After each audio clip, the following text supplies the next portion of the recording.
Graduates constituency Congress party అభ్యర్థిగా మీ ముందుకు వచ్చిన సోదరులు తీన్మార్ మల్లన్న గారు, ఎలియాస్ నవీన్ గారు, ఈనాడు కాంగ్రెస్ పార్టీలో చేరి కాంగ్రెస్ పార్టీని బలోపేతం చేయాలనే ఆలోచనతో ముందుకు వచ్చిన తమ్ముడు బోడా డిన్నా గారు,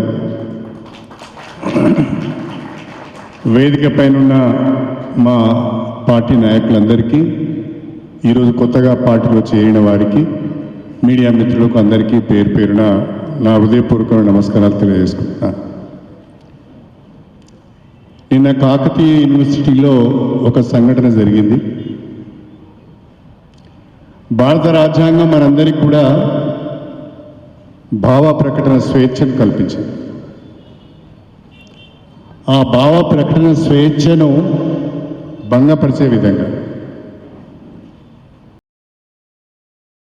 ఇప్పుడు 40 గ్రాములు జీడి హింగువ పొడి కొంటే 40 గ్రాములు జీడి హింగువ పొడి ఉచితం.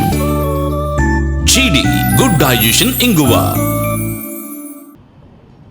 ప్రజలకు రాజ్యాంగం ఇచ్చిన హక్కులను కలరాసే విధంగా మరి నిన్నటి సమావేశం పైన కొంతమంది దాడి చేయడం, దాన్ని అడ్డుకునే ప్రయత్నం చేయడం చూస్తూ ఉంటే రాబోయే రోజులు ఎంత భయంకరంగా ఉంటాయో ఒక్కసారి ఆలోచించుకోవాల్సిందిగా నేను ప్రజాస్వామ్యవాదులను, మేధావులను కోరుతున్నాను. ఇప్పటికే రాజ్యాంగ వ్యవస్థలను, పాలనా వ్యవస్థలను అన్నిటిని కూడా గుప్పిట్లో పెట్టుకొని ఒక నిరంకుశ పాలన ఈ దేశంలో కొనసాగుతున్నది. దానికి నరేంద్ర మోడీ గారు నాయకత్వం వహిస్తున్నారు. ఆ నరేంద్ర మోడీ గారి నాయకత్వాన్ని మూడోసారి మళ్ళీ కావాలని ప్రచారంలో పెడుతున్నారు. బీజేపీ దూకుడును అడ్డుకోవాలి అంటే, నరేంద్ర మోడీ నిరంకుశ పాలనకు అంతం పలకాలి అంటే అది ఒక్క సోనియా గాంధీ నాయకత్వంలోని కాంగ్రెస్ పార్టీతోనే సాధ్యం అవుతుందని చెప్పి కూడా నేను ఈ సందర్భంగా సవినయంగా తెలియజేసుకుంటున్నాను.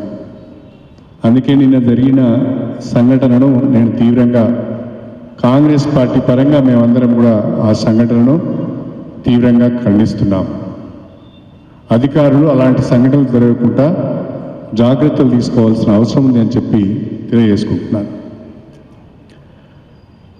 ఇక నిన్నటి రోజున మాజీ ముఖ్యమంత్రి బీఆర్ఎస్ అధ్యక్షులు శ్రీ కల్వకుంట్ల చంద్రశేఖరరావు గారు వరంగల్ చౌరస్తాలో, ఆ ఇరుకు చౌరస్తాలో ఒక రోడ్ షో పెట్టారు. ఆ రోడ్ షోకు ఒక 6-7 వేల మంది, 8 వేల మంది వచ్చినట్టున్నారు. జిల్లా వ్యాప్తంగా తరలించారు అన్ని నియోజకవర్గాల నుంచి. దానికే రెచ్చిపోయి మాట్లాడుతున్నారు.